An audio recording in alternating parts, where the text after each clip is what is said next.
Entering the Mayo Experience. That Mayo Experience. That Mayo Experience. That Mayo Experience. Experience.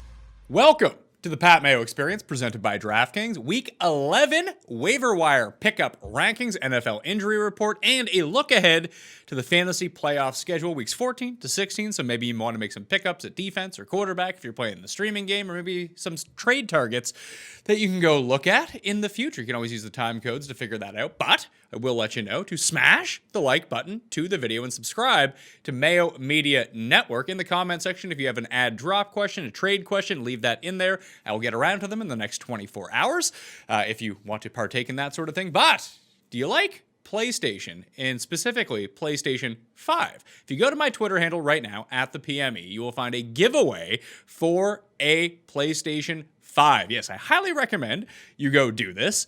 You will find the contest details up there. It's all linked back to FTN Fantasy, FTNDaily.com, both of those. Right now, if you go to FTNFantasy.com, it's $20 for the rest of the year. You get all the rankings, everything like that, plus all of the tools associated, like the splits tools, with FTNFantasy.com, FTNDaily.com.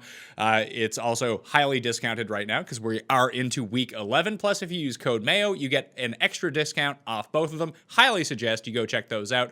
But I really think you should go to @thepme on Twitter, see that giveaway for the PlayStation 5, and see how it links back. And trust me, you might be pleasantly surprised to get into that draw. Hard to find right now, PlayStation 5 is what I hear, at least.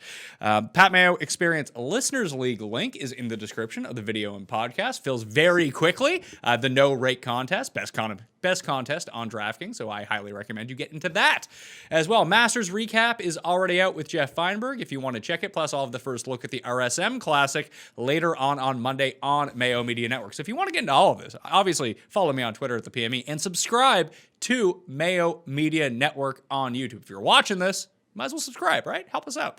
My updated waiver wire rankings will continue to be updated through Tuesday evening. Those are up on dkplaybook.com and in the description of this video and podcast. You just click the link and boom, you'll see the next time it updates. I have that all written out for you. So if anything changes injury-wise after this recording, it will be reflected in there because, shockingly enough, I cannot go back and edit the video once it is posted. I will have my rankings on Tuesday with Jake, spread picks on Wednesday with Jeff and Tim. We got Chargers versus Jets this week, although Sam Darnold is out, and that's just no fun. I was really looking forward to Herbert versus Darnold, just trolling the shit out of both of them, but we're not going to have that luxury this time around. But let's jump into it. Waiver wire pickup power rankings. Actually, we should probably do injury report. First, for the running backs, jot down the old time here. Chris Thompson has a back injury. Not that you were playing Chris Thompson anyway.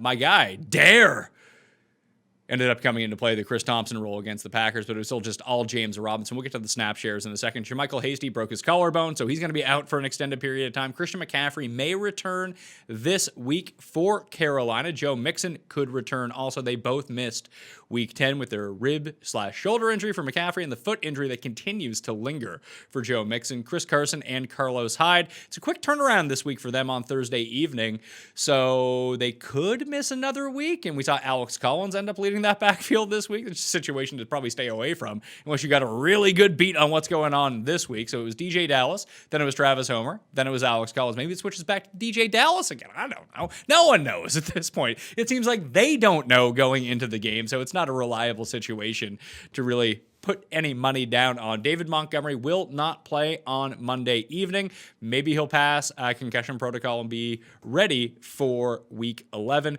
Matt Breida also did not play. We're going to see whether his hamstring can get him back into the roster for week 11.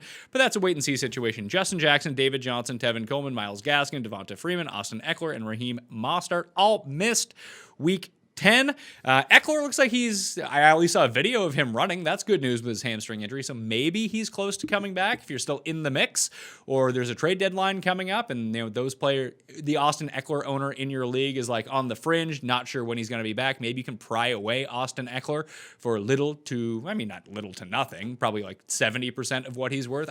With Justin Herbert at quarterback, I really do think that Austin Eckler could be a supreme pickup right now if he comes back. We still don't have the timeline, so maybe it's not to like week 13, week 14. But if he does end up coming back, maybe the Chargers end up out of it to the point where, they don't want to rush him back. They want to save him for next year. Maybe they're still tanking right now. Like, oh, we have our quarterback, plus we can get a top-end draft pick too. Let's not really push the envelope here.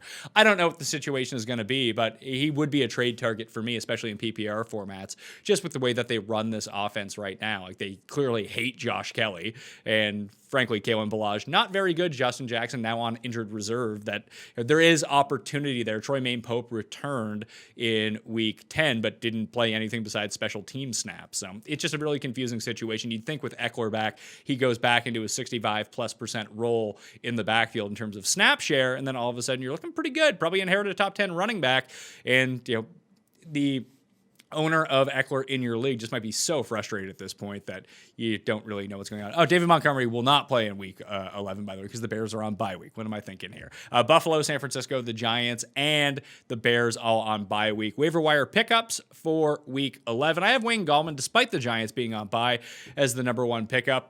It's very clear that he's going to be the guy in the Giants backfield now with Freeman on injured reserve. Obviously no Saquon Barkley. Alfred Morris was signed, but he's not really doing much. Dion Lewis and passing situations only. We kind of saw the template for Wayne Gallman. There's no one you have to go rush out to go pick up, but he's a nice bench depth, or if you have an injury, you could probably plug him in. He'll likely not be anything better than like running back 23 in any of the week-long rankings the rest of the year, but J.D. McKissick I had ranked at number 17 this week, so you can probably use Wayne Gallman when it comes down to it. McKissick was the number one pickup last week. He's over the threshold of 60% now. Like, this is where we're at with running back this year, that someone who gets touches, especially goal line touches, and over 50% of the work like Gallman, he should be owned. So Gallman number one, Damian Harris, Naheem Hines, Kalen Ballage, Cam Akers, Zach Moss, Salvin Ahmed, Matt Breida, Ryan Nall, and LaMichael Pirine round out the top 10.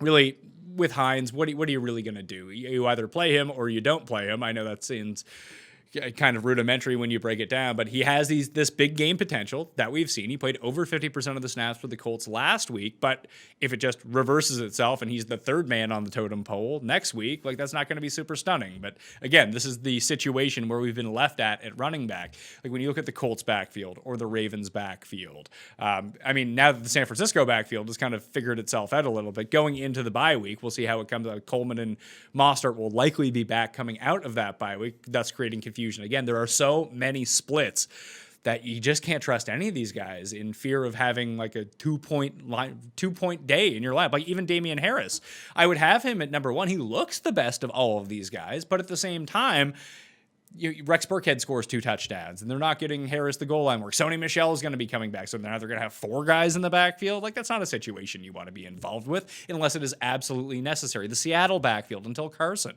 or Hyde ends up coming back. What, you're just going to close your eyes, pick one out of a hat, and play that guy? At least with someone like Gallman, the situation does seem very clear for him, at least in a route to get touches. And if we're just trying to mine touches and goal line work and a bit of receiving prowess, it's probably the guy that you want to go to right now. The one guy down on this list, number 15, Donta Foreman, only really factors in because when we look at the strength of the schedule for the rest of the year, the fantasy playoffs at running back, Tennessee has the best schedule. At Jacksonville, home against Detroit, at Green Bay. Those are 3 of the bottom 10 run defenses in the league right now. Now, I don't expect you to play Donta Foreman, but Jeremy McNichols has been kind of going in and out in terms of snap share, spelling Derrick Henry, but it does seem like they're committed to getting Donta Foreman enough touches per game that if Derrick Henry went out, I would actually expect him to try to, he's not going to take over the Derrick Henry role by any means, but I do think that he would be the primary back in that offense. So if you're looking for a bench stash, obviously Latavius Murray is still the best that you can do in this situation in terms of handcuffs. Him and Madison are both very good. Mike Davis was that guy, but he's above the threshold now. He's like 90% owned. You can't go pick him up anymore. So hopefully you jumped on him once everyone dropped him, once McCaffrey came back. But if you're looking for handcuffs to stash away, you might as well preemptively strike on the waiver wire. No one wants Donta Foreman. You put in a $0 bid, you're going to get him. If you have the bench space to do it, I do think that maybe even if you want to take McNichols too and see how the situation ends up breaking down, if anything happens to Derrick Henry, that's who I would expect Foreman to be the guy to take over that role, especially the goal line work in Tennessee. And with those three gravy matchups, I do think it is worth the bench stash. It's probably better than having a wide receiver 6 on your team who you're probably not going to use at this point. If Foreman, and it becomes clear cut that he is the guy, he's probably a top 15 running back for those weeks if Derrick Henry misses. Now, obviously, that would take Derrick Henry getting hurt. We don't wish injury upon anyone on this show or in general. Like, come on now. No one wants to see anyone get hurt and hurt their livelihood. But if he does go down, at least you want to be in an opportunity right now to strike on it. And you don't want to wait till week 13 or week 14 when that happens, when you have to pay all of your fab budget for him, when you can just get him for nothing right now. And there's a lot of extra bench spots in fantasy leagues right now where this is what it was kind of built for. It's built for COVID, but if you have none of the COVID guys or injury reserve guys, just use the bench spot on Donta Foreman and hope that it ends up working out in your favor. So Tennessee likely has the best schedule of anyone running back-wise. After that, Chicago gets Houston, at Minnesota, at Jacksonville. Like, David Montgomery is not good, but if he does return from this concussion and inherits his old role, again, he's a top 15 guy each of those weeks. That maybe as a trade target with him both being injured for week 10 on bye week and week 11, that you can kind of scrape him away. No one likes Derrick Henry to begin with because the talent level is so low. But in terms of trade market, if you want bench depth or if you are in desperate need of a running back too, that's a guy that's not going to cost you very much to go out and get right now, especially because of the injury. Now, you have to hope that he comes back from the concussion. There's no problems with him, that it doesn't linger on into the future. But if it does, he had a very clear-cut role in this backfield. So maybe Ryan Nall, maybe Lamar Miller, even Cordarrelle Patterson establish themselves on Monday night, and that ends up cutting into his workload. But frankly, you think that would have happened by now with David Montgomery looking so terrible for the past 5 weeks, but he just churns out fantasy points. Not a ton, but enough where we talked about all of these split backfields that it's a situation that you probably want to be in. Green Bay, at Detroit, Carolina, Tennessee, both those two games are at home, week 15 and week 16. Decent matchups. Obviously, you're not going to pick up Aaron Jones, but Jamal Williams still might be floating around or potentially even dropped. So that's, if something happens to Aaron Jones, obviously you would want Jamal Williams. Miami. Here's the interesting one. Kansas City, New England, at Las Vegas. Not three great matchups, but they're like middling matchups, positive matchups, slightly positive matchups on the ground all 3 of those weeks. That's why I have, for this week only, I don't know whether or not Matt Breida is coming back, but I would try to Gaskin is likely the guy that you want to go get. He's still on injured reserve right now. So maybe almost in a David Montgomery situation, if you can pry away Myles Gaskin because he's injured for 50 cents on the dollar, maybe a situation to go into. I'm not sure how this backfield breaks down. But again, you're not going to have to spend a ton of capital to go find out. It's just going to cost you a bench spot or two, and maybe you can luck in to who the guy is going to be. And frankly, if one of these guys can establish themselves, like Salvon Ahmed, it looked really good on the weekend. Maybe this will be his job going forward. Maybe it'll be Breida's job going forward. Breida's not going to cost you anything at the moment if he's still available on the waiver wire because he's been injured for the past 2 weeks. We haven't seen him in the lead role. And when Gaskin comes back, maybe that renders him inert. I'm not sure. So Gaskin would be the preferable target for me, but obviously he's owned in too much. But maybe this injury goes on and on and on and on. He doesn't end up returning, and you can get one of these guys for super cheap.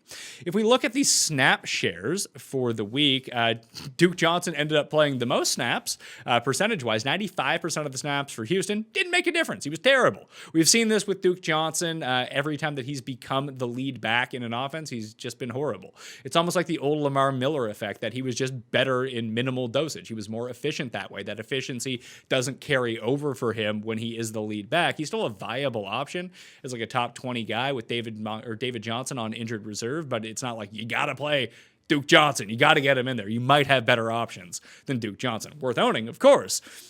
Let's see. Steelers, James Conner had a terrible day, but he did play 88% of the snaps, which is encouraging. I'm not worried about him.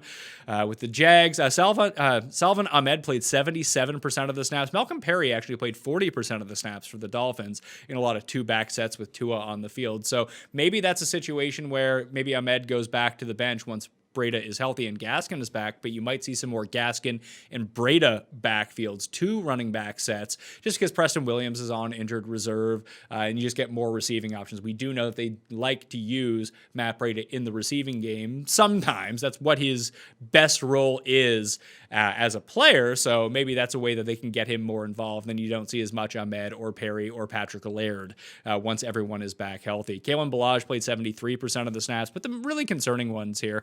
I talked a little bit about Josh Jacobs last week, and he kind of slapped me in the face. All of a sudden, Josh Jacobs looking great again, but the snap share continues to remain concerning just based on how much Devontae Booker is playing. Devontae Booker obviously scored another touchdown last week. Fortunately, Jacobs scored 2, so it wasn't that big of a deal.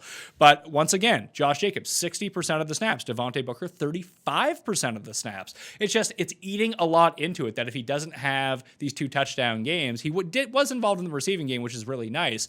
And the whole argument wasn't that Josh Jacobs is bad. It's just that Josh Jacobs isn't a top 5 running back. He's more like a low-end number 1, because in the games where it doesn't go, he gets 2 touchdowns. That, you're just really relying on yardage a lot. Maybe this receiving game boost can continue, but we thought that after week 1, too, in Carolina, and then it did not materialize for like the next 7 weeks. So he's a high ceiling guy because of the touchdowns, and his floor is high because he does accumulate a lot of touches, but the overall, him hitting his optimal range of outcomes is a lot lower than some of the other guys at the very top end. That was my whole point on Josh Jacobs, and we see it again reflected in the snap share where Devontae Booker continues to play over 1/3 of the snaps every single week. If we could get Josh Jacobs into the 80% territory and really mitigate the damage that Devontae Booker can do by stealing touchdowns, which, let's say Jacobs doesn't score the 2 touchdowns and Booker scores the 1, you're like, fuck, what's going on with Josh Jacobs? This sucks.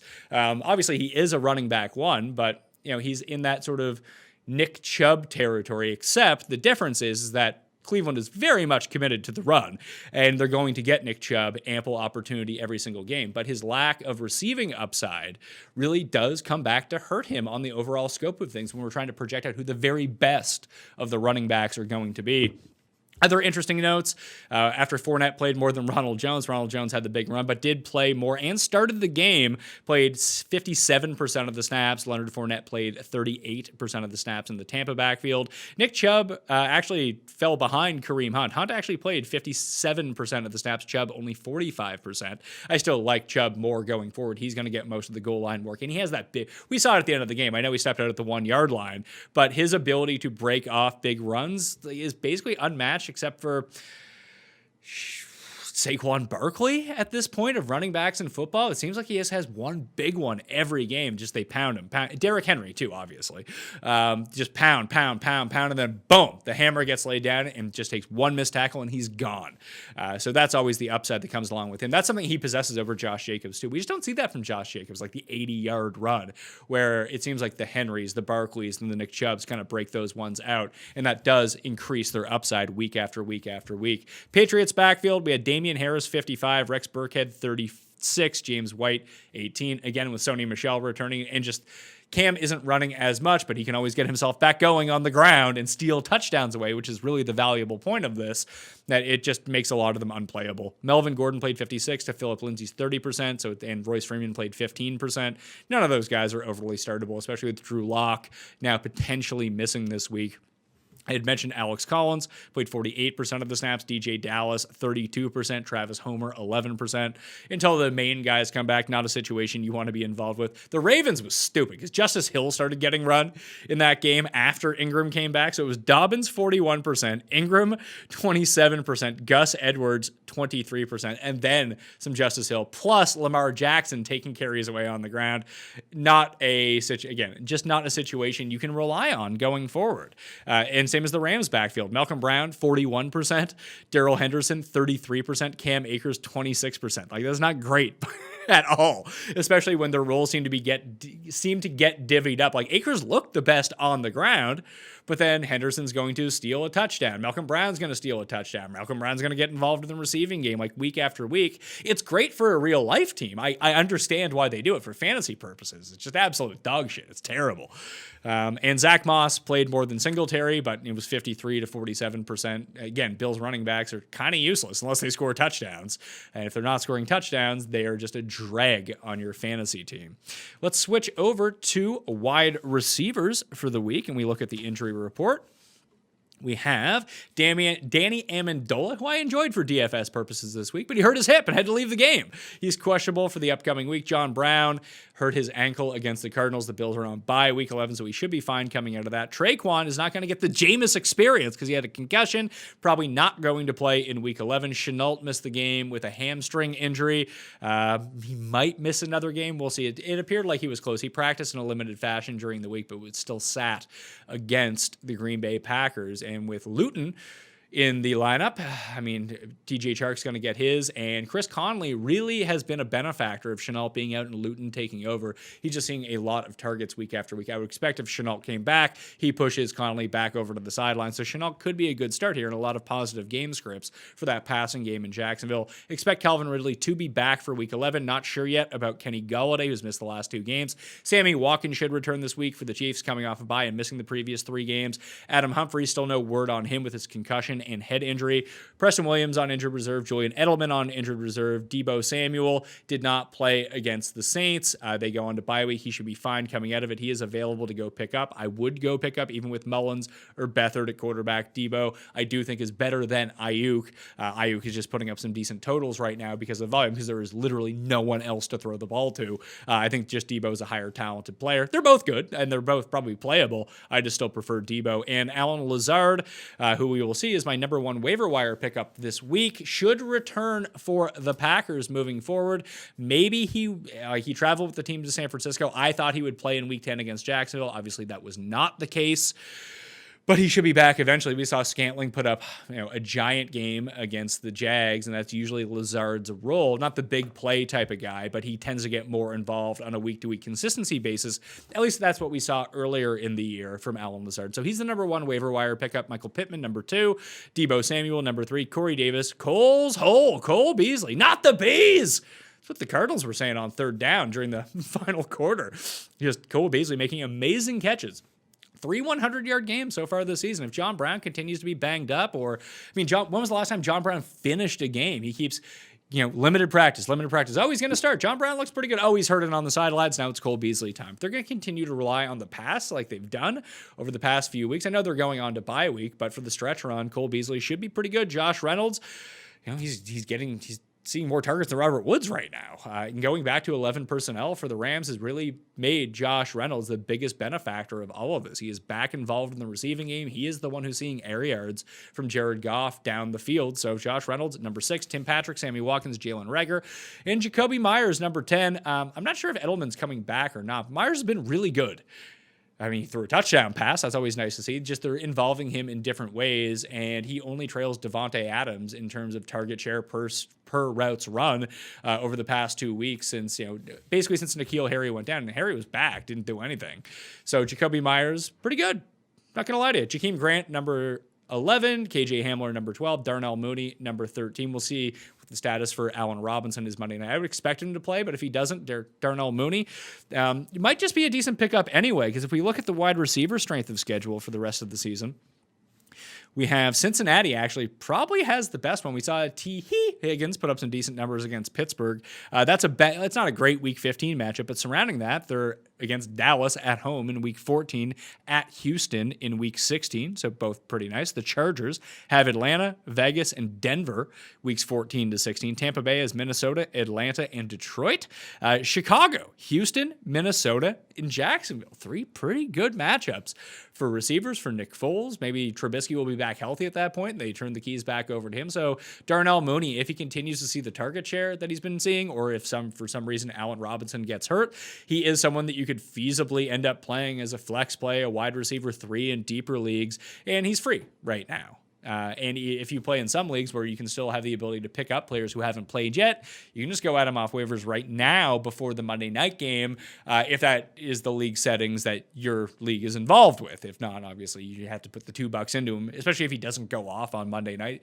And presumably, let's say he has a bad game, you get him for a $1 bid, a $0 bid, as someone who has a very favorable schedule going down the stretch. And almost like the Donta Foreman situation, if you have the ability and you do need the depth or potentially someone to play at receiver or your flex, Mooney is someone who's been pretty decent. frankly, in terms of target share, even with Allen Robinson on the field. And maybe having Allen Robinson out and Mooney as the number one does not help him in any sort of way. It just makes him see better coverage. These are three really good matchups for him in the fantasy playoffs. Tight end injuries from week 10. We got Irv Smith not going to play in the Monday night game. Should be back, presumably, for week 12. We'll see. Nick Boyle out for the season on the Ravens. Maybe that just means more routes and more snaps for Mark Andrews. Crossing your fingers if you drafted him highly because he has not been good. Darnell Daniels left the game for the Cardinals with an ankle injury. Just a little bit of a boost to Tarzan Dan Arnold. Jack Doyle still has not passed concussion protocol. We'll see how he is stacking up for the rest of the week for the Colts. Zach Ertz and George Kittle obviously still on injured reserve. Pickups for the week. I have Logan Thomas at number one. He just in a year where tight end is so horrible and guys either need to score a touchdown or they score 0 points every single week, Thomas is sort of the outlier where he's good for like 3 for 55, 4 for 60, and he's going to get his 5 to 8 targets per week. Alex Smith, besides J.D. McKissic, seems to enjoy targeting him and McLaurin enough. It's at least concentrated in that offense enough that Logan Thomas, he's not going to break the slate for you. He's not going to win you weeks. But he's also not going to lose you weeks. He's sort of like Noah Fant is at tight end. He's just sort of a tread water tight end. He'll be like, if he doesn't score a touchdown, he still could be a tight end 1 for the week at tight end 10. So that's basically good enough at this point. And then you just don't have to worry about it week after week. I got Goddard at number 2, Dalton Schultz at number 3, Jordan Reed at number 4, who clearly is the guy over Smelly Dwelly, as long as George Kittle is going to be out, and it does appear like George Kittle could be out for the rest of the season. So Jordan Reed, as long as he holds up, which is a big ask for Jordan Reed, they're on bye in week 11, so coming out of week 12, everyone's going to forget about him, so you can pick up Jordan Reed. Trey Burton, Mike Gesicki, Eric Ebron, and Robert Tonyan round out the rest of the tight end rankings. Quarterbacks, we have a lot of injuries this week. No word yet on whether Gardner Minshew is going to come back. Andy Dalton should return. Jimmy Garoppolo is still on injured reserve, and he'll likely still be on injured reserve coming out of the bye week. Sam Darnold out for week 11. Joe Flacco starting again. Matt Stafford's thumb x-rays came back. They were negative. Looks like he's good to go for week 11. Kyle Allen, I doubt we're going to see him for some time. X-rays came back negative on Teddy Bridgewater. So all you XFL fans out there, no Walker this week. It does appear like, well, maybe you'll get him, but it does appear like Teddy Bridgewater's knee is going to be fine for week 11. Drew Lock popped up with ribs injury after the game. He is now in serious doubt for week 11, so keep your eye out on him. That severely impacts all of the receivers and even running game of the Broncos. Not that Drew Lock is any great shakes, but just imagine who's playing behind him. Unless they're playing the Jets like we saw earlier this year, not going to be an enviable situation. Drew Brees is the big one, though. He has fractured ribs. He has a punctured lung. I don't know when we're going to see Drew Brees again, which means it's Jameis time in New Orleans. Jameis is the number one pickup of the week. I'm curious. He didn't look good coming in for Drew Brees. And I assume it's Jameis, not Taysom Hill. But against Atlanta this week, a defense that he's very familiar with, an in-division game, going from Tampa to New Orleans, I think a week of practice for Jameis with the number ones could turn out to be pretty good. Like all the complaints that we've had all year about them not throwing the ball down the field, he's going to throw the ball down the field. He might throw it to the other team, but at the same time, hopefully this can get Michael Thomas going again. Maybe this is good for Emmanuel Sanders. Maybe it's good for Jared Cook. Just adds a different look to this offense. Hopefully they don't play Taysom Hill. I just want to see what Jameis can do in this offense. So he's the number one pickup of the week in a good matchup for week 11 against Atlanta at home too. Kirk Cousins at home against Dallas is number 2. Alex Smith, he have almost 400 yards, is at home against Cincinnati this week. A good matchup. Cam Newton at Houston. And Phillip Rivers at home against Green Bay. Green Bay is a team that you can run on, but if they pile up a bunch of points against Indy's defense, maybe they have to go to the passing game, and then Phillip Rivers can get going a little bit. I don't love it. It's not a great streaming week for quarterback, but Jameis is the guy that you go out and get. Defenses for the week. Actually, before we get into defenses, just of anyone you can kind of go pick up right now, obviously Jameis is the number one, but if you're looking forward to the fantasy playoffs and you're still streaming, people are pretty fed up with Carson Wentz. Completely understand that. But he does get the Saints at Arizona at Dallas, weeks 14, 15, and 16. That's a situation you can gamble on, and he's someone who's dropped below the 60% threshold in a lot of leagues, 12-team, even 14-team leagues. People are fed up with Carson Wentz that if he does keep his job at this point, and Philly is still in it, he does have 3 very positive matchups through the fantasy playoffs. If you got the stomach for it, I prefer Jameis to go pick up now, and maybe he ends up playing the rest of the season with a better offense. But at the same time, Philly continues to get healthier and healthier. We'll see what ends up happening with them. Defenses to look forward to for the week. Miami at Denver, especially with Locke banged up. Whether it's Locke or whether it's the backup, it's still an enviable situation for a defense that has been pounding the fantasy points the past few weeks. Miami at Denver. Washington at home against Joe Burrow in Cincinnati. Just the sack rate should be very high in that game. Chargers at home against Joe Flacco. Like that one, maybe Bosa will be back too, even better. Cleveland at home against Philly. The Rams at Tampa Bay.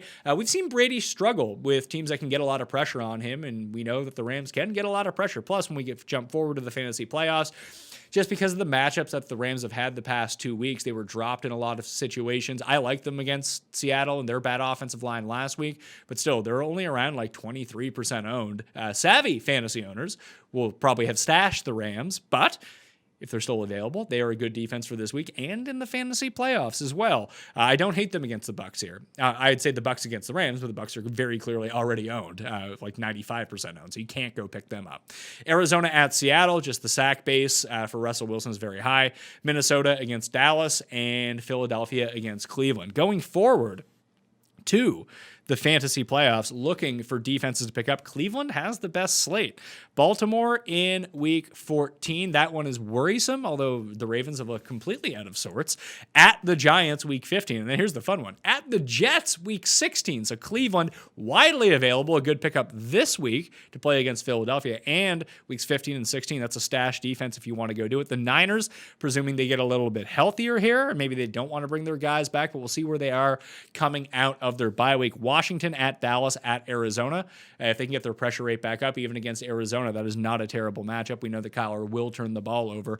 The Rams, New England, the Jets, and Seattle through the fantasy playoffs, and Arizona at the Giants, at home against Philly, at home against San Francisco. And they will be dropped en masse if they are not already owned, because no one wants to play them against Seattle in week 11. It's an opportunity to go stash some defenses on your bench. This is the time of year that if you've already secured your playoff spot, you need to start thinking about these things right now. And maybe you get bounced in week 14, it doesn't make a difference, but you have to assume that you're playing to win the championship. And the best way to do that is not only make preparations for each of these weeks if you have the bench space, but you also take away the ability of your opponents to go get these guys against you too. And you can go get them all for free right now, thus retaining either your waiver priority or your fab budget that you can then use if someone good pops up in those weeks and really box out the entire field and everyone who's left in the fantasy playoffs as well.